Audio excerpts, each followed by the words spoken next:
बांके बिहारी लाल की जय हो, कृष्ण कन्हैया लाल की जय हो। हरि हरि। गुस्सा। आप गुस्से में अपनी हानि तो करते ही हैं और अपना सर्वस्व त्याग सकते हैं। गुस्सा ऐसी एक हमारे मनोभाव है जिसमें हम अगर जो साक्षात भगवान भी हमारे समक्ष हो तो भी हम उन्हें नहीं पहचान सकते। और इस बात का उदाहरण भगवान श्री कृष्ण ने अपनी बाल लीला में ही दे दिया। बहुत ही सुंदर कथा आपके समक्ष प्रस्तुत करने जा रहा हूं। यह कथा श्रीमद् भागवत कथा की कथाओं में शामिल बाल लीलाओं में से है। किस तरह भगवान श्री कृष्ण को, विष्णु भगवान को गर्ग ऋषि भी क्रोध के कारण नहीं पहचान पाए। भगवान श्री कृष्ण की लीलाओं में से बाल लीलाएं बहुत ही चर्चित हैं, बहुत ही मनमोहक है, मन को छूने वाली है। उन्हीं में से एक कथा लेकर आपके समक्ष हम उपस्थित हुए हैं। उम्मीद है आपको कथा से कुछ सीखने को अवश्य मिलेगा। लेकिन कथा आरंभ करने से पहले मैं आपसे एक अनुरोध करना चाहूंगा।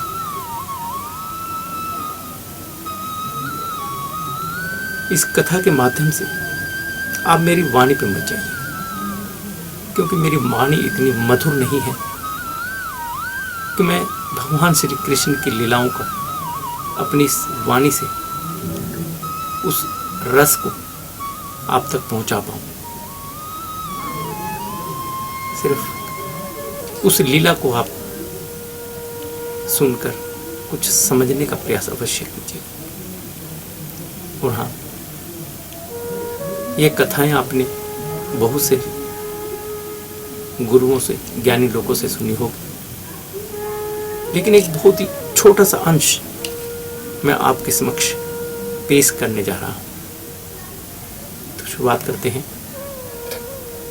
कि किस तरह से भगवान श्री कृष्ण ने अपनी बाल लीलाओं के माध्यम से संदेश दे दिया कि गुस्से में व्यक्ति अपनी हानि लाभ तो पहचान ही नहीं पाता, लेकिन साक्षात प्रभु भगवान भी उसके समक्ष हो तो वह उन्हें भी नहीं पहचान पाता। बात उस समय की है जब भगवान श्री कृष्ण बालक थे और माखन चुराते थे, गोपियों को परेशान करते थे और गोपियां उनकी शिकायत लेकर यशोदा मैया के पास आ जाती थी। इसी दौरान एक बार गर्ग ऋषि ब्रिज धाम पहुंचे। उन्होंने नंद बाबा के घर ठहरने का मन बनाया। नंद बाबा के पास गए तो उनकी आवभगत हुई। नंद बाबा और माँ यशोदा ने उन्हें प्रणाम किया और गर्ग ऋषि उनकी सेवा भाव से अत्यंत प्रसन्न हुए। दान दक्षिणा लेने के बाद उन्होंने वहां विश्राम करने की सोची। और इसी दौरान शाम का पहर हुआ तो गर्ग ऋषि जी ने अपना पूजा अर्चना की और बोला कि यशोदा, आज मैं प्रभु अपने इष्ट देव भगवान विष्णु को यहीं पर भोजन कराऊंगा, यहीं पर भोग लगाऊंगा। माता यशोदा अत्यंत खुश हुई और खुशी खुशी उन्होंने इंतजाम करने के लिए चल पड़ी। लेकिन गर्ग ऋषि ने कहा कि नहीं यशोदा, अपने प्रभु को मैं अपने हाथों से बनाया हुआ भोग लगाऊंगा, आप सिर्फ सामान की व्यवस्था कर दीजिए। माँ यशोदा ऐसा ही करने लगी।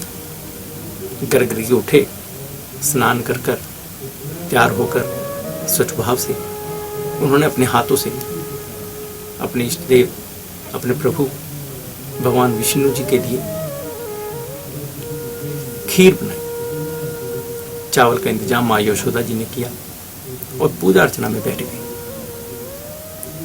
भगवान की पूजा अर्चना करने के बाद अब भोग लगाने का जब समय आया तो गर्ग ऋषि जी ने खीर का पात्र उनके समक्ष रखा और अपने नेत्र बंद कर प्रभु का ध्यान किया और कहा उन्होंने, हे प्रभु, हे जगत के पालनहार, आइए और भोग लगाइए। और उन्होंने अपने नेत्र बंद कर लिए। साथ ही के कमरे में बाल श्री कृष्ण उन्होंने सुना तो उन्होंने देखा कि ऋषि देव उनके भक्त उनको बुला रहे हैं। तो उनसे रहा नहीं गया और वो चुपके से आए। जब तक ऋषि गर्ग अपने नेत्र खोलते तो उन्होंने उस प्याले में से खीर खाई और निकल गए। और जैसे ही ऋषि गर्ग ने नेत्र खोले उन्होंने देखा कि अरे पात्र तो खाली है। उन्हें कुछ क्रोध हुआ कि उनके प्रभु का भोग कौन ले गया, कौन खा गया। उन्होंने माता यशोदा को बुलाया, यशोदा, यशोदा देखो तो यहां पर तो पात्र में कुछ है ही नहीं, कौन खा गया, कौन ले गया, किसने अपमान किया। और उन्हें क्रोध आने लगा। बाबा नंद और यशोदा माँ दौड़े दौड़े आए। उन्होंने कहा, नहीं नहीं स्वामी, ऐसा कैसे हो सकता है प्रभु। तो उन्होंने भी देखा तो पात्र खाली था। माता यशोदा को समझते हुए देर नहीं लगी, लेकिन जैसे हर माँ अपने बच्चे को बचाने का प्रयत्न करती है तो माता यशोदा ने भी लला को बचाने का पूरा प्रयास किया और कहा, नहीं नहीं प्रभु, गलती से हो गया होगा। उन्होंने इधर उधर के बहाने बनाने का प्रयत्न अवश्य किया, लेकिन तब तक गर्ग ऋषि को क्रोध आ चुका था। फिर भी अब वो नंद बाबा के घर में यजमान थे तो उन्होंने कुछ अपने ऊपर नियंत्रण रखा और कहा, कोई बात नहीं यशोदा, तुम ऐसा करो, एक बार फिर से सभी सामान की व्यवस्था करो, हम एक बार फिर स्नान कर कर स्वच्छ होकर और प्रभु के लिए भोग बनाएंगे। फिर माँ यशोदा गई और उन्होंने चावल, दूध, शक्कर आदि का इंतजाम किया। फिर वही कथा दोहराई गई। गर्ग ऋषि ने नेत्र बंद किए और बुलाया, हे प्रभु, हे जगत के पालनहार, इस तुच्छ भक्त से भोग लगाइए। अब साथ के कमरे में फिर लला बैठे हुए थे। वो फिर आए, तब तक नेत्र बंद थे। गर्ग ऋषि थे तो उन्होंने फिर प्याले पात्र से खीर उठाई और खा ली और जैसे ही चलने लगे तो इस बार फिर गर्ग ऋषि ने देखा, उन्हें अत्यंत क्रोध आ गया। इस बार बोला, नंद, यशोदा, तुम्हारे घर में ये मेरा अपमान है, मेरे प्रभु का अपमान है। ऐसा हुआ तो मैं सब नष्ट भ्रष्ट कर दूंगा। और उनका जो क्रोध था वो चरम पर पहुंच गया। माता यशोदा ने एक बार फिर लला को बचाया, लेकिन इस बार माता ने लला को देख लिया था, क्योंकि श्री कृष्ण के मुंह पर खीर लगी रह गई थी। इस बार माता ने कहा कि नहीं नहीं स्वामी, आप हमें एक मौका और दीजिए, इस बार कोई त्रुटि नहीं होगी। यजमान फिर थोड़ा इस बार गर्ग ऋषि क्रोधित तो पूरे हो चुके थे। उन्होंने फिर अपने आप को संभाला, नियंत्रण किया और एक बार फिर कहा कि यशोदा, एक बार फिर इंतजाम कीजिए, व्यवस्था कीजिए।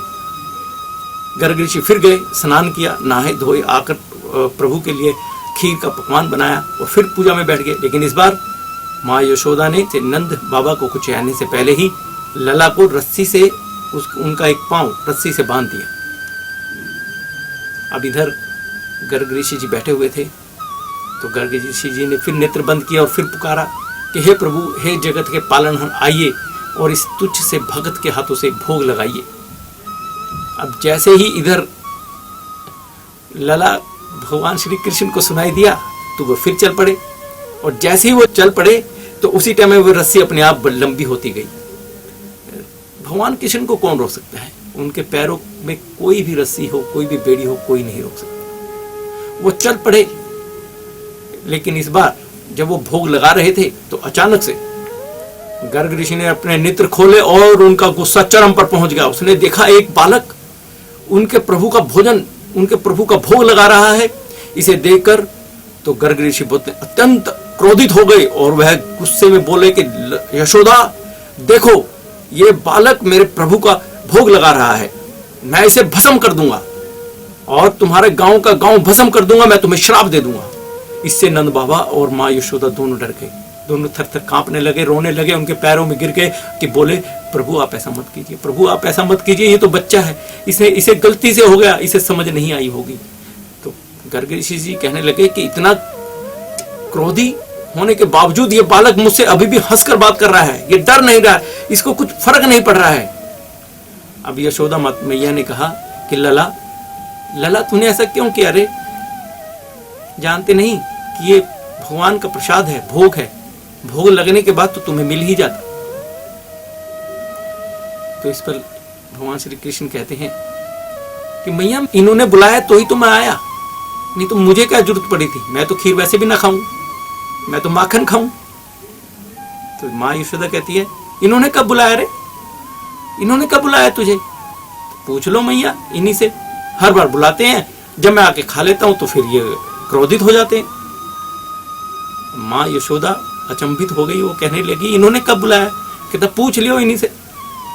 लला ने कहा कि आपने तो कहा कि आयो और भोग लगा लो, और हमने लगा लिया। अब माँ यशोदा अरे बुद्धू तुझे नहीं, वो तो भगवान विष्णु भगवान को बुला रहे हैं। तो भगवान श्री कृष्ण कहते हैं तो मैं ही तो हूं भगवान, मैं ही तो हूं जगत का पालनहार। तो अब जैसे हर माताओं उनका बेटा जितना भी उच्च पद पर हो, जितना मर्जी मल्टीनेशनल कंपनीज में काम करता हो, उनके लिए वह लला छोटा ही रहता है। उसी तरह माँ यशोदा के लिए भगवान कृष्ण तो छोटे ही थे। तो उन्होंने कहा अरे लला तू नहीं समझेगा, पागल हो गया हो रे, अब नहीं समझा तो ऐसे कैसे हो सकता, तुम कैसे क्यों आंखें बंद करो, हम आपको दिखाएं अपनी चतुर्भुज। माँ यशोदा अंदर अंदर मुस्कुराए और लला की बात न माने, और उधर से उन्हें समझ आए कि गर्ग ऋषि जी क्रोधित हो चुके हैं। उन्होंने कहा कि लला समझने की बात समझो, तुम कैसे हो सकते हो? लेकिन क्रोधवश गर्ग ऋषि समझ गए कि इतना छोटा सा बालक ऐसी उच्च बातें कैसे कर सकता है। तभी उन्होंने अपने नेत्र बंद किए। जैसे ही उन्होंने अपने नेत्र बंद किए तो उनके सामने साक्षात चतुर्भुजधारी विष्णु भगवान प्रकट हो गए, और यह रूप धारण कर गर्ग ऋषि एकदम से नतमस्तक हो गए। इसी दौरान उन्होंने तुरंत बाल गोपाल के चरण पकड़ने चाहे, लेकिन बाल गोपाल ने उन्हें अंतर मन से ही मना कर दिया कि नहीं मुनिवर, आप ऐसा नहीं कर सकते, क्योंकि ये रूप में आप मेरे चरण छुएंगे तो सभी को पता चल जाएगा, और जिस कार्य के लिए वह आए हैं वह पूर्ण नहीं होगा। और इतना सुनकर गर्ग ऋषि स्वयं अपने घुटनों के बल बैठ गए और उस पात्र में जितनी भी खीर बची थी तुरंत खाने लगे। अब माँ यशोदा सोचेगा अभी तो गुस्सा कर रहे थे, अभी ये उसी पात्र से खीर खाने लगे। गर्ग ऋषि उठे और मुस्कुराते हुए बोले यशोदा, आज जो तूने मुझे दिया है मेरे जीवन भर का निष्कर्ष आज तुमने मुझे दे दिया। नंद बाबा, आज से मैं आपका ऋणी हो गया। नंद बाबा, मैं मूर्ख था, मैं नहीं समझ पाया, मैं क्रोध कभी हर आदमी का दुश्मन है। क्रोध में यदि साक्षात भगवान भी सामने हो तो आप उन्हें भी नहीं पहचान पाते। और खुशी खुशी गर्ग ऋषि नाचते गाते अपने जीवन का जो उन्होंने सोचा था उस पर सफलता हासिल हुई। उन्हें भगवान के दर्शन हुए, उन्हें मोक्ष प्राप्त हुआ, और इसी लीला और वह वहां से प्रस्थान कर गए। और इसी लीला के माध्यम से भगवान श्री कृष्ण ने बताया कि गुस्सा सभी के लिए हानिकारक है। गुस्से में आप अपना हानि लाभ तो सोच ही नहीं सकते, यहाँ तक कि साक्षात भगवान भी आपके समक्ष हो, चाहे आप कितने भी ज्ञानी हो, जो मर्जी पढ़ा लिखा हो, जितनी मर्जी डिग्रियां हासिल की हो, लेकिन आपका यदि आपके गुस्से पे कंट्रोल नहीं है तो आप सफलता हासिल नहीं कर सकते। भगवान का मतलब है कि आपकी सफलता, क्योंकि आप इतना पढ़ते लिखते हैं, लिखाई पढ़ाई करते हैं, डिग्रियां हासिल करते हैं, एक्सपीरियंस हासिल करते हैं, लेकिन आपका गुस्से पे कंट्रोल नहीं है तो आपकी सफलता विफल है। आप उस सफलता को पहचान ही नहीं पाएंगे।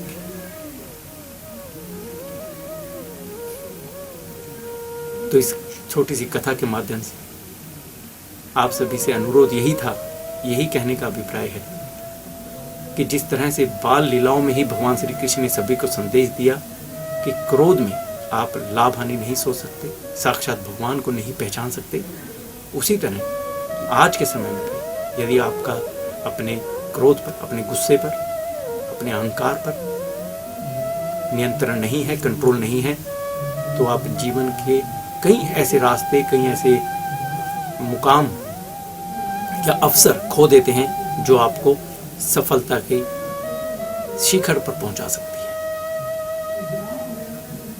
तो बस इसी छोटी सी कथा के माध्यम से आपको कुछ संदेश देने का प्रयास किया है। यदि आपको यह कथा पसंद आए तो हमें कमेंट बॉक्स में जरूर लिखिएगा। हमें आपका आभारी रहेगा, हम आपका आभारी रहेंगे। राधे राधे, हरि बोल, जय श्री कृष्ण, जय श्री कृष्ण, जय श्री कृष्ण।